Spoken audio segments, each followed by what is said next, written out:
Today I'll be ranking every Record of Ragnarok fighter, revealing the truth about every god and human, alongside some possible rankings for Loki and Simo, including some bonus characters everyone wants answers for, with major reveals for the future of the story broken down throughout, so make sure you listen closely. Now, beginning at D tier, the weakest, we have Bishamon 10 or the Lucky Gods. A big question on a lot of fans' mind is why was this guy even chosen to participate in the tournament to begin with, particularly with all of them fused together just creating the likes of Zero Fuku, someone who wasn't that impressive in his own regard as well. Therefore, based on him literally doing nothing, he has to be at the bottom. Now for C tier. Up first we have Jack the Ripper. Many people understand the circumstances of his fight with Hercules, in the sense Brunhilde chose him as a direct counter for the Greek god, alongside Hercules literally giving Jack the advantage, allowing him to have London and outplaying him throughout, being one of the smartest characters we have in Record of Ragnarok, paired with one of the strongest Valkyrie abilities, but as a whole lacks in overpowered, unique techniques in his own regard. Most of the fight came down to strategy, his Valkyrie ability, and the lacking of Hercules, with a lot of people still believing that Jack the Ripper will get destroyed by most characters within the Record of Ragnarok roster if they were fighting outside of London, while within London it could be a different story for a lot of the roster, but this is a definitive weakest to strongest ranking. Following him, we have Raiden, who is physically strong, has durability based techniques you could say, and has shown the ability to literally break the god's arm, being outright confirmed as stronger than all the other Hindu gods outside of Shiva based on his performance during that fight. So in that sense he's impressive, but in regards to the overall roster, he's definitely on the lower end, but does in fact have arguments to be potentially around the top, as one of the creators of Record of Ragnarok revealed in chapter 100's Q&A panel that his dream fight is actually young Zeus and Raiden, meaning it's possible that Raiden would be able to give Zeus a tough and interesting fight, meaning he could be many times stronger than what we assumed. However, that wasn't of course demonstrated with his feats during the Record of Ragnarok story, so we can't say for certain. However, the argumentation is definitely there, so Raiden fans are definitely eating in that regard. But following him we have Hercules. I've already gone over his downsides when talking about Jack the Ripper, with a lot of it connecting to his personality, views on humanity and fighting style, which does limit him to a great degree. It is unfortunate that we didn't get to see all of his labours. I'm hoping that in the future he gets his own dedicated side manga where those are explored more so, where we could get a better understanding of his true power. But based on his performance and what we know about him throughout the series, he can't go any higher. Something to a comparison to the other gods is we know that him, prior to all the labours and becoming a real demigod, he was already able to clash with Ares on an even playing field, and if their fight actually continued, Hercules would have came out as the victor, alongside him pretty much being confirmed as superior to the likes of Prometheus, someone who I'll be placing on the ranking later in today's video. But the final character I have in C tier is Zero Fuku, who you could say has some wild attacks, but based on the narrative provided for him, he isn't really imposing as a god compared to many of the others, doesn't have high regard, and overall performance wise we know why he's down here. Bringing us to the B tier, where I might as well begin with Hajun. So he pretty much views Zero as nothing compared to himself, which based on his performance is probably the case, particularly with him destroying Buddha's divine shield or piercing directly through it, and of course taking out the enlightened one's eye. But a factor to take note of is, in a sense, he was a counter to Buddha's most overpowered ability, his Future Sight, due to him literally being pure darkness, alongside having, I guess, somewhat impressive narrative of destroying half of Helheim over an unknown amount of time in the past according to legends. but due to his situation of literally just being created by Beelzebub as one of his side experiments that may or may not be able to kill him, clearly wouldn't be capable of such, does make his perceived ranking go much lower. Following him we have Leonidas, one of the most anticipated and hyped up characters in all of Record of Ragnarok, who to this day was probably one of the most disappointing, with my personal biggest issue in regards to his fight with Apollo being the most damage he actually did against his opponent was simply reflecting back one of Apollo's arrows. Outside of that, he landed a few shots but nothing major. The final clash where he pulled out the truth shield was fairly cool, much better than all the stuff prior, but as a whole he was dominated in the majority of the fight, and yes, is probably insanely capable, but compared to his opponent, he didn't really get the best showcase. And that's a similar situation when it comes to Lu Bu, the character next in B tier. Based on his Sky Eater feat, he is insanely strong, and of course he does have his dedicated side manga created for the sake of glazing him, but similar to Leonidas, he was completely outclassed by his opponent Thor, and I would even say that Thor and Lu Bu's fight was less close than Leonidas and Apollo based on the end of fight damage both gods actually suffered, but you do have much better argumentation for Lu Bu's potential speed and even raw strength as well, which does potentially put him higher, but within the same tier is definitely where it goes. Following that I have Shiva, probably a controversial placement for many people, however he simply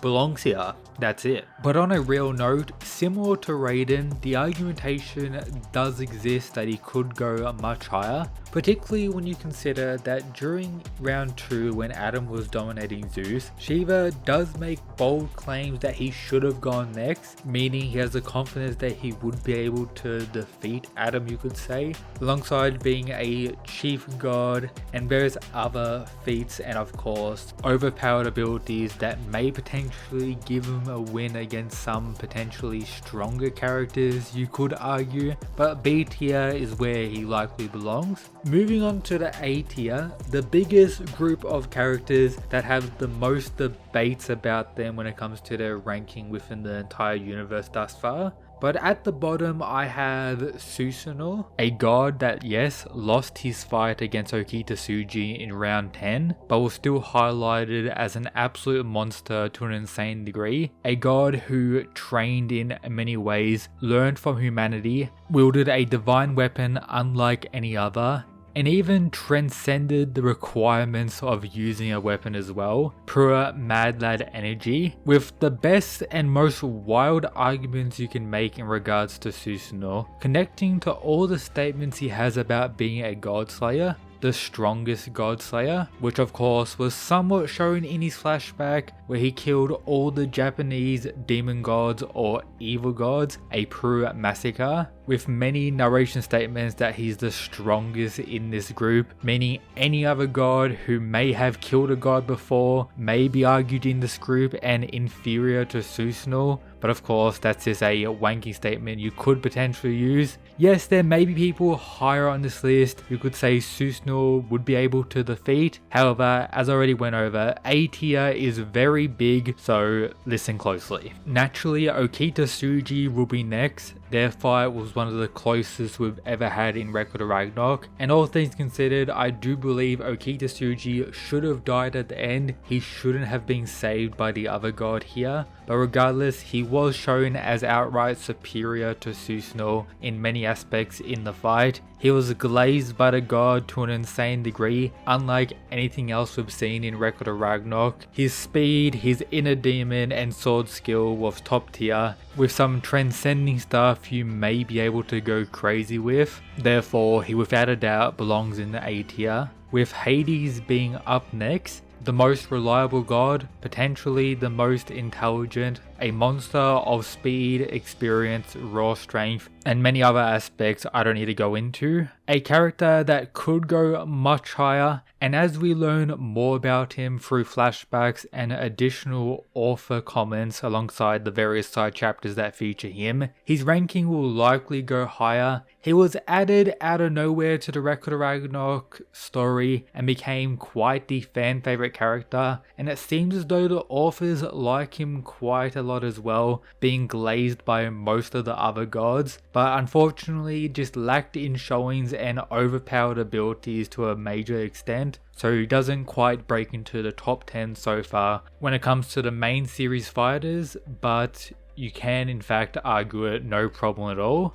Something I fully explain in this dedicated video breaking down the top 10 strongest, something very important to check out after I quickly go over now the remaining fighters in my tier list. After Hades, naturally, is Huang. We know what happened during their fight. Ability wise, he has a lot more going for him, and as a whole was able to dominate the god of the underworld throughout. Then Poseidon. Hades outright says Poseidon is more worthy, or the one he views as most worthy to be a king, which is a major statement. All the other narrative comparisons to Zeus we got for Poseidon is very important to consider. Apollo, ability wise, he's absolutely broken. Speed wise, he could be round number 2. Seemingly only Zeus, who's above time, can deal with his arrows, and all the other things he has going for him. A god who actually trains is of course goated. Sasaki, I will say on a base to base level, for example, if you were to pick start of Poseidon fight Sasaki and put him up against anyone else in A tier, he would likely lose, but the level Sasaki was able to reach by the end of the fight, outright surpassing peak power Poseidon, cannot be ignored, therefore he has to be here. And the last fighter I have in A tier is Nikola Tesla, someone ability wise who could very well be number 1. His teleportation, his mech suit, all the other stuff going for him was absolutely broken,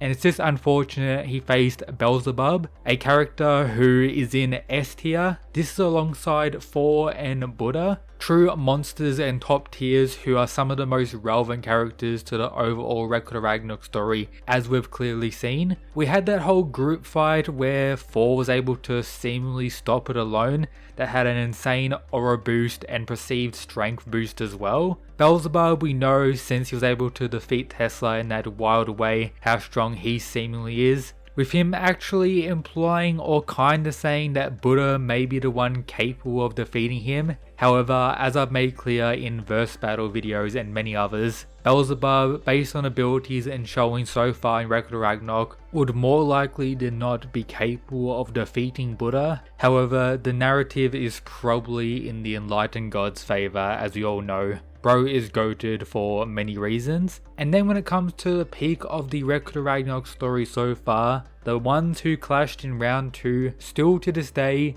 Zeus and Adam. I know a lot of people don't really rank Adam that high due to the circumstances of his Eyes of the Lord, but the truth is we don't really know how it would interact with everything, therefore we can only go based on what we do know, and that's him being around the top, the potential strongest character we've ever seen ability wise, and of course Zeus, the supreme god, fist that surpasses time, undodgeable, one shots, insane to the max. Zeus is him and always be as such. Now it's time to go over my placements for the remaining fighters who haven't concluded their battles in the main series, alongside some from the official and canon side manga Apocalypse of the Gods. So for Loki, we already have an argument that he could be placed into the S category.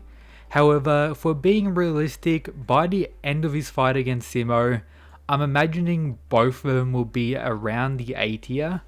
But I do think it's a possibility, due to this being more so a matchup fight, they could be in the B tier, and adding 2 characters within the B tier does make the tier list look better, all things considered. However, realistically speaking, Simo is a monster so far, likewise with Loki, so I will be placing them in here with hopefully Simo being stronger, but of course they could be higher, could be lower, we can't say for now. When it comes to Odin, I think we already have enough to place him in peak. He was willing to 2v1 Buddha and Beelzebub and showed absolute confidence in that situation, with it taking the likes of Thor to pull up, raging out, likewise with Kentoki, Adamas and a few others. So Odin is him, the main villain of the entire Record of Ragnarok series, a primordial god whose goal is not just to destroy humanity, but all the lesser gods, which based on what we currently know should include most of the other gods we've seen in the Record of Ragnarok story so far. So yep, makes sense. Nostradamus has a lot going for him. He's set up as humanity's Joker. It's possible he will be fighting Odin, friend of Siegfried. A powerhouse is pretty much a guarantee, so S tier seems very likely. Kentoki, a character personally I don't think will be all that. However, considering the Japanese fandom already vote him as the third most popular character in the entire series, and he's also the final Japanese fighter in Record of Ragnarok, he's probably going to get a lot of shine, so I will imagine him somewhere in the A tier. He could be S tier for all we know, considering he's a close friend of Buddha, and the whole theories about the demon aspects in regards to him.